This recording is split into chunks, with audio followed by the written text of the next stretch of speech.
Nous commençons notre deuxième partie. Quand ils m'ont déposé, je me retrouvais dans une forêt à côté d'un fleuve et j'ai entendu une voix me dire « Rachel, ta mission commence maintenant. Ta mission concernant les églises. Dis-leur aux églises que je suis en train de pleurer car mon travail n'est pas bien fait. » Je lui ai demandé « Quelle est cette mission que tu as pour moi ?» Et la voix me dit « Tu le sauras après. » Ensuite, elle me montre une image de l'église et me dit « Tu vas bien observer cette image. » Je précise qu'elle me parlait en lingala. La voix parle la langue que la personne comprend. Quand elle me montre la première église, elle me dit « Lorsque tu entreras, je veux que tu observes quelque chose pour moi attentivement. » Alors, quand je suis entré dans la première église, j'ai vu beaucoup de gens avec leur lampe spirituelle. Après, nous sommes sortis. Alors, j'ai vu le Seigneur lui-même descendre et nous marchions ensemble.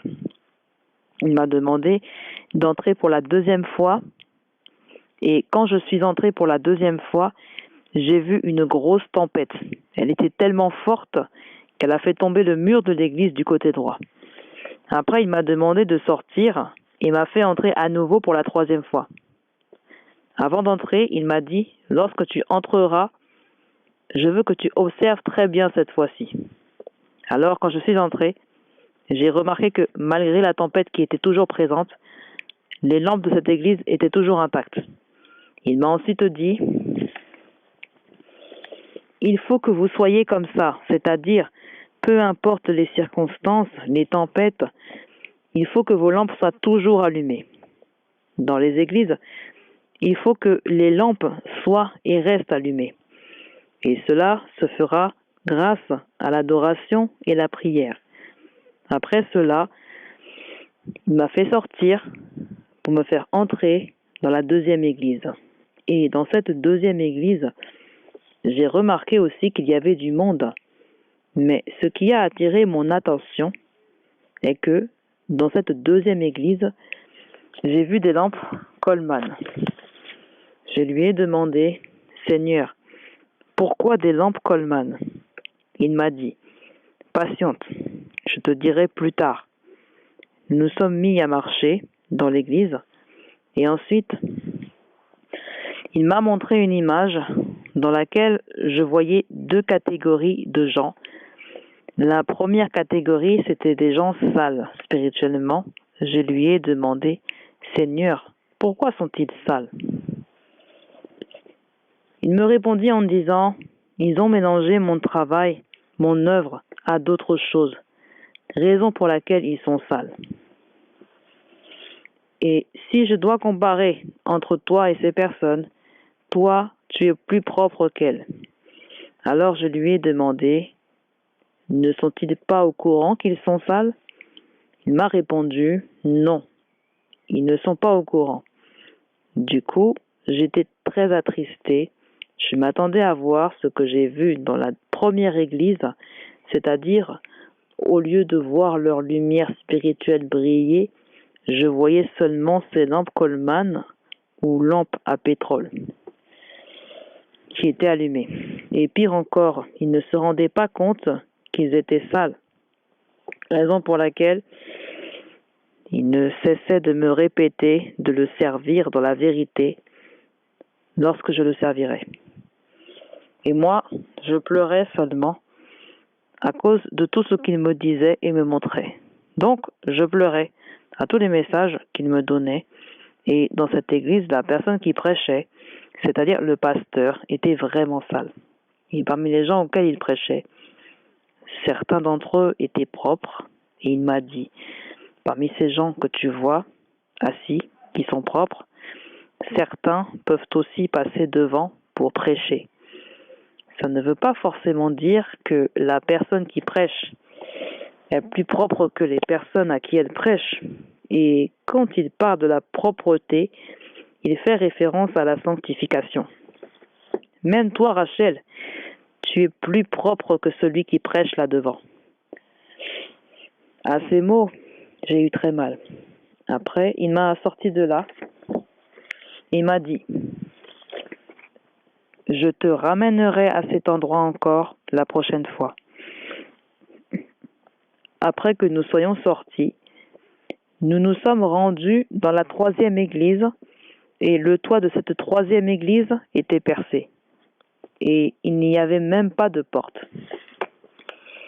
Lorsque nous sommes entrés dans cette église, il s'est mis à crier: « Je ne suis pas dans cette église, je ne suis pas dans ce lieu. » À la place de la chaise, il y avait un trou, il n'y avait pas de fenêtre, ni de porte, donc tout était à découvert. Ensuite, nous sommes sortis, mais il m'a dit: « Mon œuvre est abîmée. Rachel, lorsque toi tu me serviras, sers-moi dans la vérité. » Après, nous nous sommes rendus dans une autre église, et dans celle-ci, il n'y avait rien du tout. C'est-à-dire, physiquement, c'était une église, mais spirituellement, ce n'était rien du tout. Je lui ai demandé ce que cela voulait dire. Il m'a dit: « Je te ramènerai dans cette église la prochaine fois pour t'expliquer la signification des choses que tu as vues. » Ensuite, nous nous sommes rendus à la 4e église. Dans cette église, lorsque nous sommes entrés, il n'y avait pas assez de fidèles.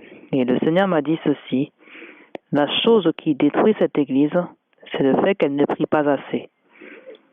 Elle n'est pas dans le faux, mais c'est juste qu'elle n'est pas assez forte spirituellement. Elle doit se renforcer par la prière et l'adoration. C'est de cette manière que mon église sera forte et que ma lumière brillera. » Ensuite, le Seigneur m'a dit: « Regarde ce que je vais faire. » J'ai vu le Seigneur faire sortir tous les fidèles, sauf le pasteur. Ensuite, il me dit: « Regarde-le. » Et quand je l'ai regardé, le pasteur était juste assis. Il ne faisait rien du tout.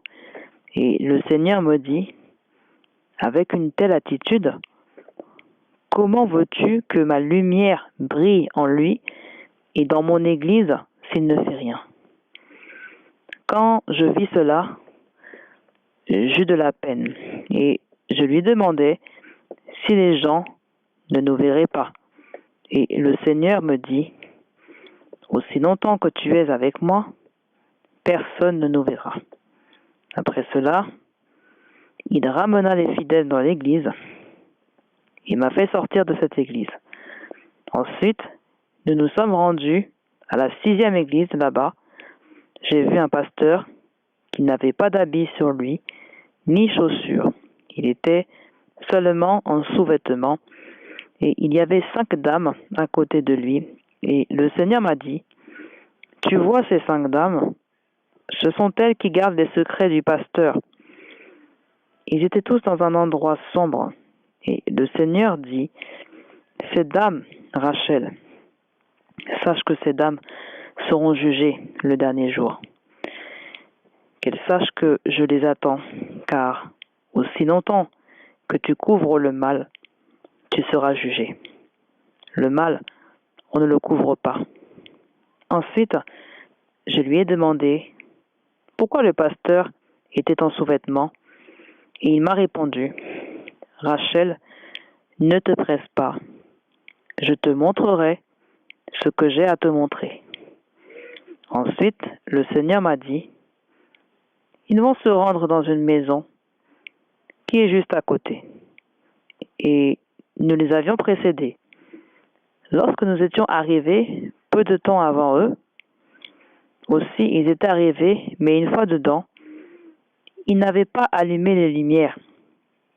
Ils étaient juste assis par terre et avaient les pieds croisés. Ensuite, j'ai vu des bougies apparaître et le Seigneur m'a dit: « Rachel, regarde comment mon œuvre est détruite. Toi, lorsque tu commenceras à me servir, sers-moi dans la vérité. » Il ne cessait de me répéter cela. À ces mots, j'ai vraiment eu mal au cœur.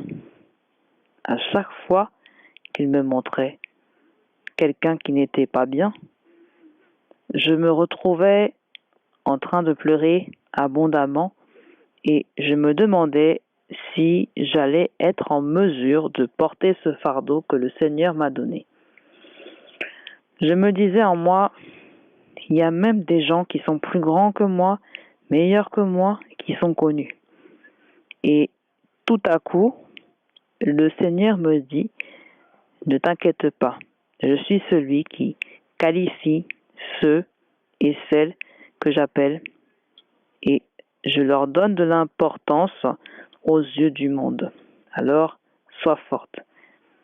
C'est moi, Dieu, qui t'ai choisi pour te donner ce message, afin que tu ailles le donner à mon peuple.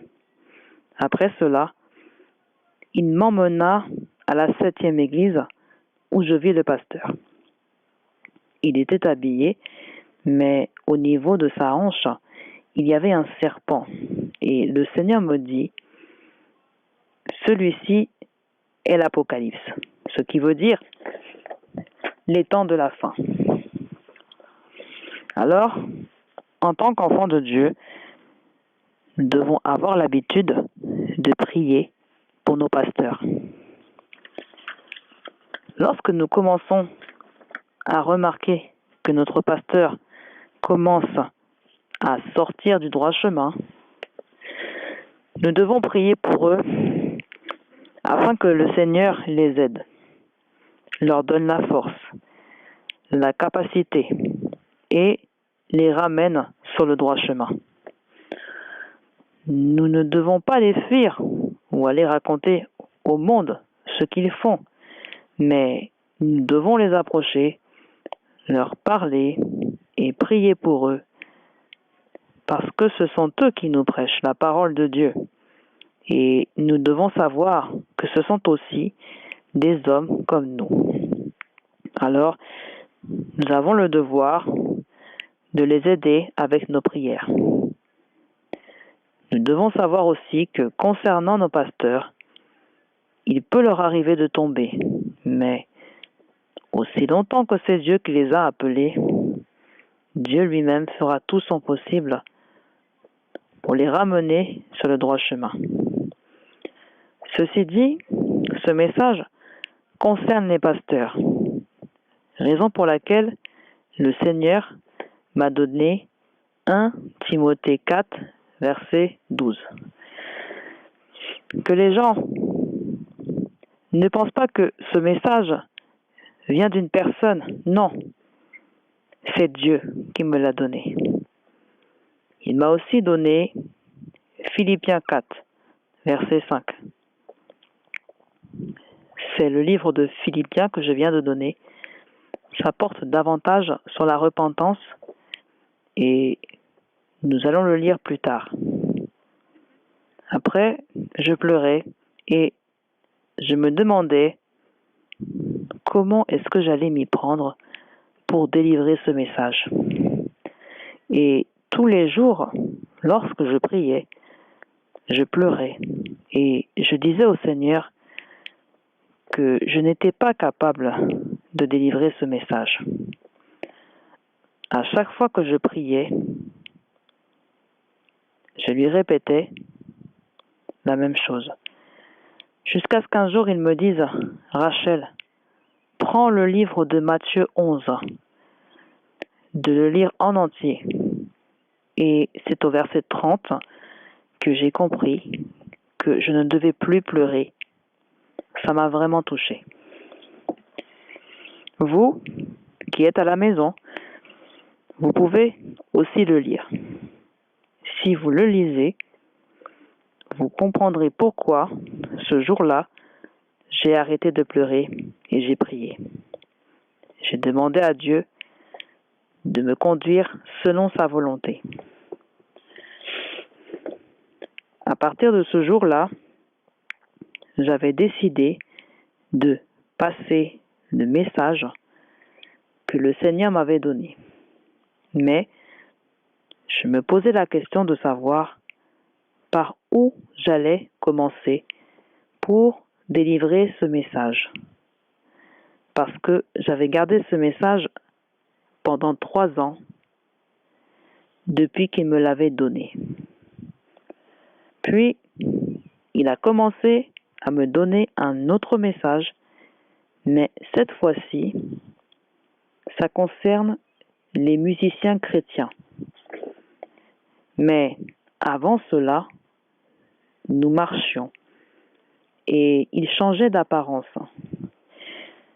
Des fois, il prenait l'apparence d'un aigle, d'autres fois d'une forte lumière. Et pendant qu'on marchait, il me montra une personne et me demanda si je la connaissais. D'abord, je dis que je ne la connaissais pas. Et il me dit, cet homme que je viens de te montrer était mon serviteur lorsqu'il était sur terre. Je lui ai confié mon œuvre pour qu'il en fasse bon usage. Mais malheureusement, il l'a mal fait. Raison pour laquelle il se retrouve dans cet endroit,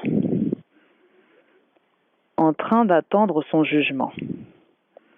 En voyant cela, je me suis mise à pleurer et le Seigneur me dit, Rachel, lorsque tu commenceras à me servir, sers-moi dans la vérité.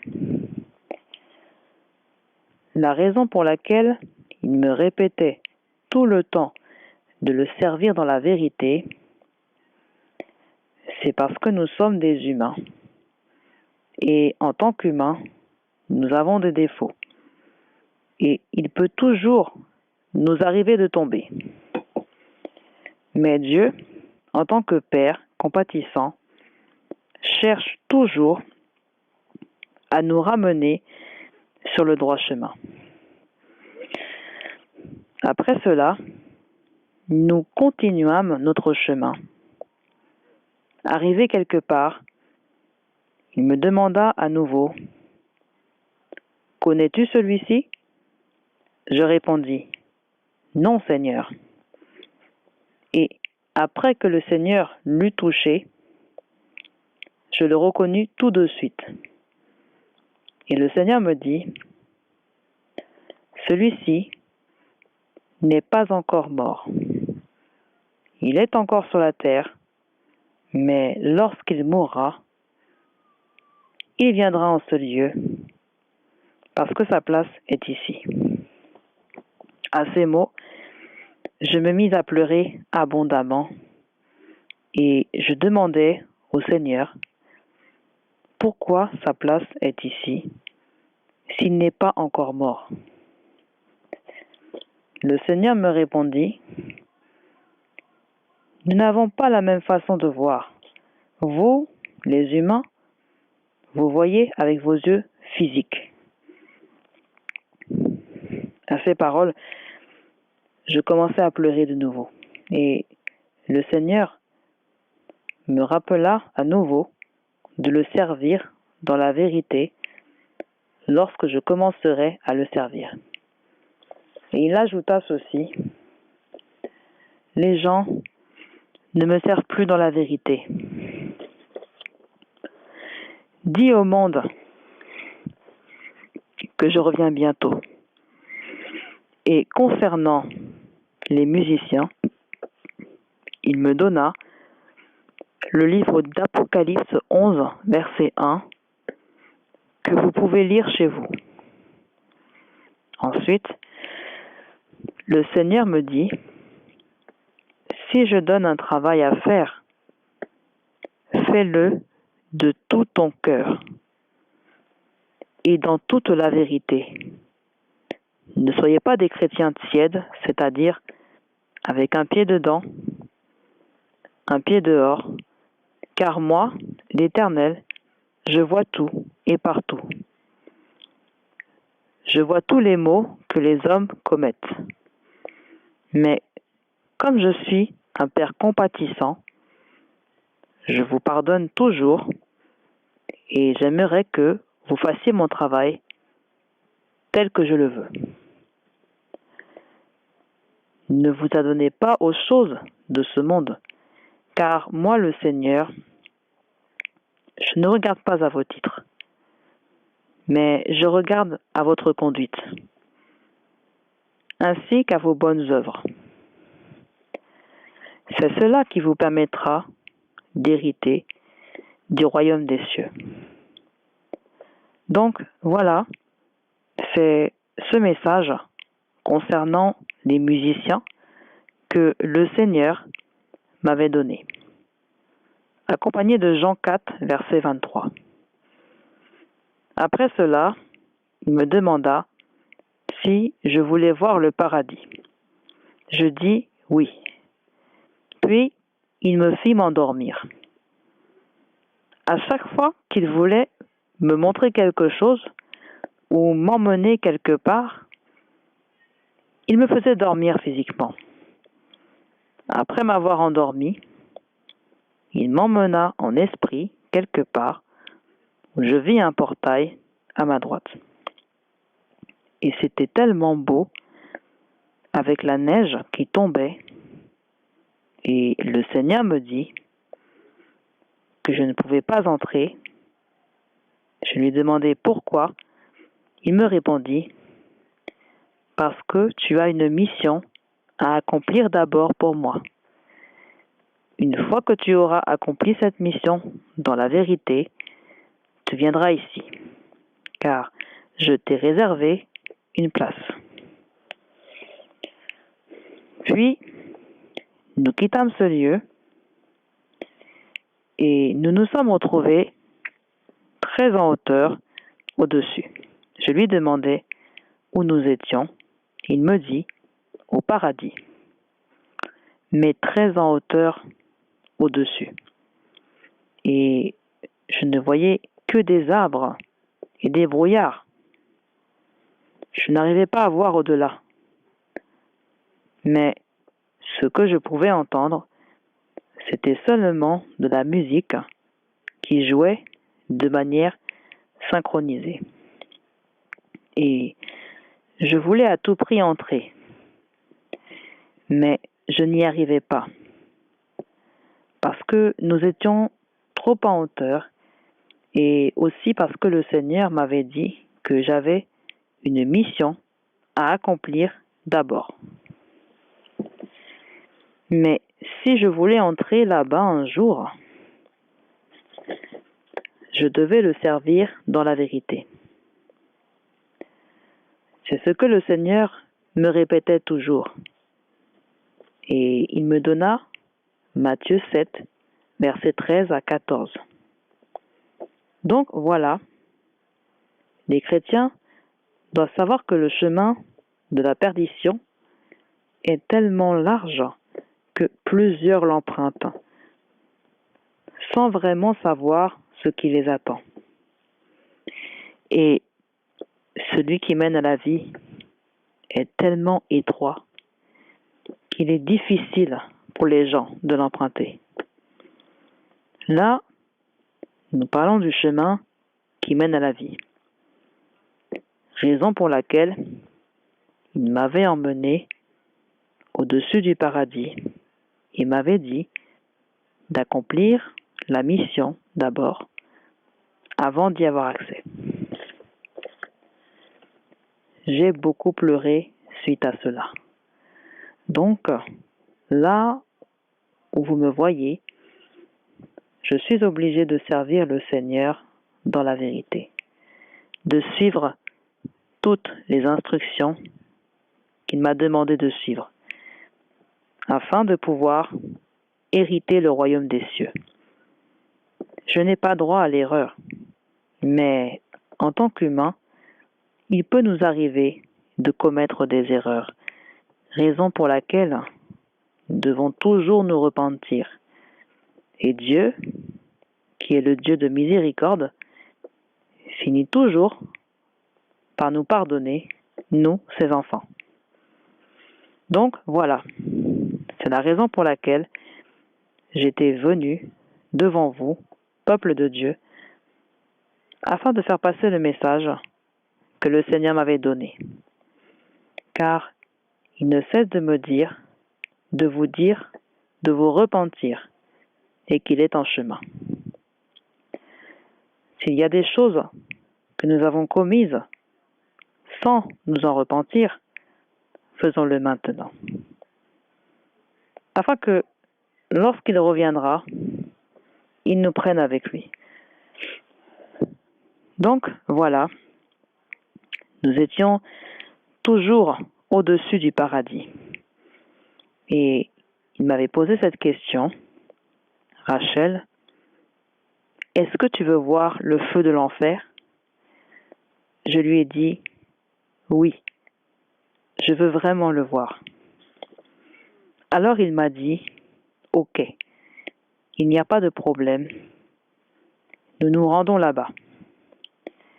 Mais ici, je dois préciser qu'il avait l'apparence d'un aigle, parce que j'étais assise sur lui et je le voyais clairement. Mais quand nous marchions, il était lumière. Et quand il avait cet aspect-là, je n'arrivais pas à le regarder. Après, il me fit dormir et quand il me réveilla, je sentis une forte chaleur, comme pas possible. Cette chaleur n'est même pas comparable à la chaleur d'un volcan.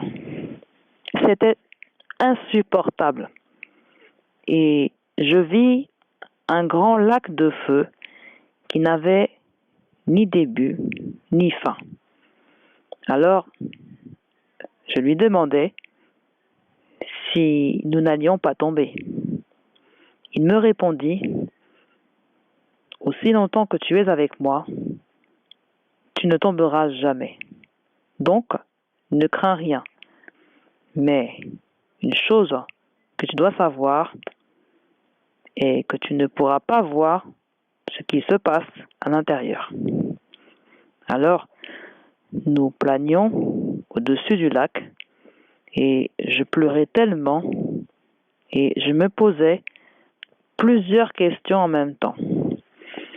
Du coup, le Seigneur me dit de cesser de pleurer, de ne rien craindre, car lui-même marchera avec moi et sera avec moi. Tout ce que moi, le Seigneur, je désire est que l'homme puisse suivre à la lettre tout ce que je lui demande de faire. Toi, lorsque tu me serviras, sers-moi dans la vérité. Tu connais le chemin. Que personne ne vienne te donner quelque chose pour que tu la mélanges à mon travail. Donc, le Seigneur me donnait des instructions et conseils en même temps. J'avais tellement peur et cet endroit était tellement terrifiant que le Seigneur avait décidé de me sortir de là. Vous savez, je n'ai jamais vu ni entendu du feu de ce genre. Le feu de l'enfer est réel, mes frères et sœurs. Ce n'est pas un jeu. Personne ne me l'avait raconté. Je le vis de mes propres yeux. Mes frères et sœurs, repentons-nous. Si certains d'entre nous mènent encore une vie de péché, je vous en supplie, repentez-vous. Alors qu'il est encore temps. Le Seigneur me dit que ses serviteurs et ses servantes peuvent tomber, mais la majorité d'entre eux finissent par se repentir et se relever. Qu'en est-il de vous qui n'êtes pas ses serviteurs? Alors, préparez-vous. Après cela, il me sortit et me dit qu'il m'emmenait dans le séjour des morts. Je m'écriais, séjour des morts? Il répondit oui, là où les gens vont en prison. Et il commença à m'expliquer en me disant ce qui suit. Lorsqu'une personne meurt dans le péché, elle va en prison. Et cette prison se trouve sous la terre. Son esprit attend le jugement. Il y a 3 étapes à cela. Et après, elle sera jetée dans le feu. Donc, il commença à m'expliquer et me dit, nous partons maintenant pour que tu vois le séjour des morts. Du coup, je vis une pierre s'ouvrir et il me dit, dans cette pierre, il y a un chemin qui mène au séjour des morts. Quand nous empruntâmes ce chemin, il faisait tellement noir que j'étais étonné et le Seigneur me dit, oui, c'est le séjour des morts. À ma gauche et à ma droite, il y avait comme un genre de ville et au milieu, il y avait un genre de fleuve. Et le Seigneur avait fait apparaître une barque. Nous montâmes dedans et commencions à sillonner. Et ce que je vis, mes frères, c'était horrible. C'est-à-dire les gens enchaînés avec de grosses chaînes. C'était tellement insupportable que je n'arrivais pas à regarder. Et le Seigneur me dit, Rachel, lorsque tu me serviras, sers-moi dans la vérité, s'il te plaît. Regarde tous ces gens. Ils sont morts, mais ils sont en prison. Regarde l'état de leur corps. Vous savez, si l'on vous fait entrer dans le séjour des morts, vous n'allez pas supporter, parce que cet endroit n'a ni début ni fin. Sur le coup, je commençais à pleurer et à demander à Dieu de m'aider à le servir dans toute la vérité. Et je pleurais aussi à cause du fait que je vis mes frères en prison, enchaînés dans toutes les positions. C'est-à-dire, certains étaient enchaînés à genoux, d'autres couchés, d'autres debout, d'autres encore sur le côté. C'est-à-dire, dans toutes les positions possibles, en fonction de leur péché. Le séjour des morts, c'est la place qui m'avait le plus horrifié. Je ne supportais pas du tout cet endroit et je me mis à crier, « Seigneur, où es-tu » Et il me répondit, « Je suis là avec toi, cesse de pleurer. » Ensuite, il me dit, « Je vais te sortir de cet endroit, car je vois que tu pleures beaucoup trop. » Vous savez, le séjour des morts est vraiment horrible. Mais ce qui est plus horrible encore, c'est la manière dont les gens souffrent là-bas. Et la manière dont ils sont enchaînés. Vraiment, je nous demande à tous, repentons-nous, mes frères et sœurs, que celui ou celle qui recevra ce message examine sa vie, car le séjour des morts n'est pas une place où tu dois te rendre. Ne me considérez pas, mais considérez le Seigneur qui a voulu que je passe ce message et Dieu m'a fait grâce de me montrer toutes ces choses pour que je vienne vous le dire avant 2020. Et je vous expliquerai de quelle manière il a voulu que je transmette ce message avant la fin de mon témoignage. Alors que je parle aujourd'hui devant vous, sachez que Dieu a fait de grandes choses dans ma vie, mais je vous l'expliquerai à la fin pour que vous compreniez pourquoi je suis venu délivrer ce message aujourd'hui. Et il me dit de le délivrer avant 2020. Lui seul sait pourquoi. Donc voilà, j'ai fait ma part. Je suis venu témoigner la grandeur de Dieu et non celle d'un homme.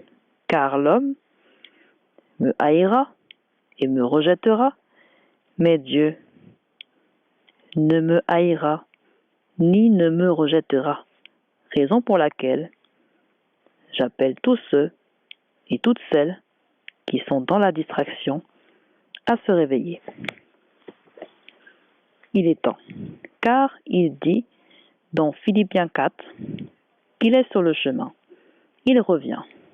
Alors, quand il viendra, où est-ce qu'il te trouvera? Dans quelle attitude il te trouvera? Dans quelle position il te trouvera? Alors, repens-toi et mets ta vie en ordre devant Dieu, et il te pardonnera tous tes péchés. Ne sois pas dans la distraction, car si tu es dans la distraction, Dieu ne s'approchera pas de toi.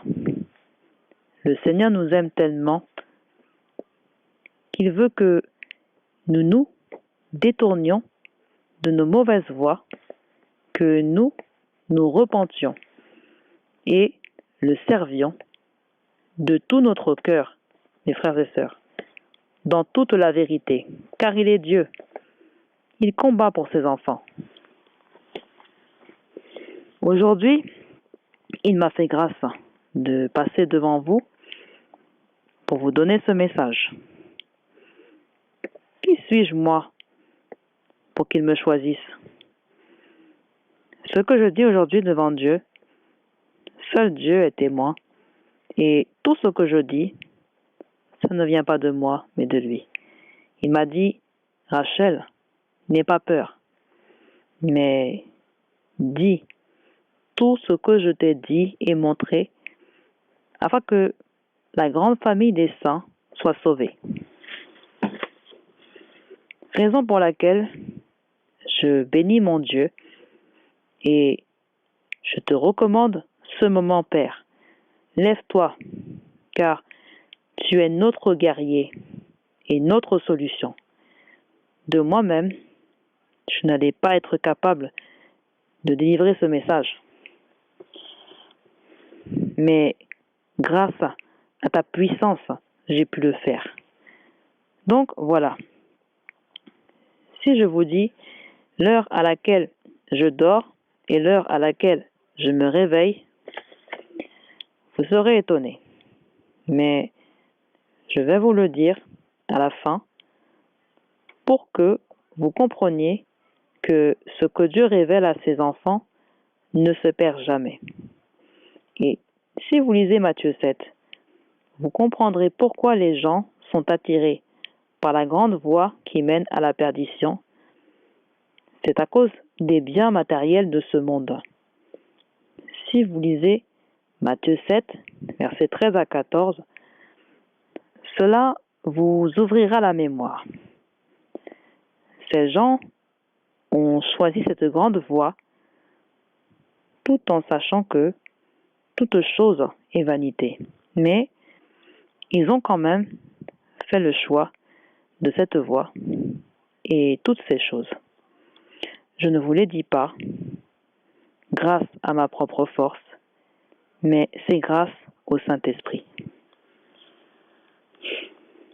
C'est lui qui me donne la force de dire tout ça. Il y a tellement de versets que je devais vous donner, mais je vous ai donné l'essentiel. Donc, voilà, je vais m'arrêter là. Ma prière est que Dieu bénisse toutes les personnes et toutes les familles qui recevront ce message. Qu'il vous fortifie et vous donne de le servir dans toute la vérité. Merci et que Dieu vous bénisse.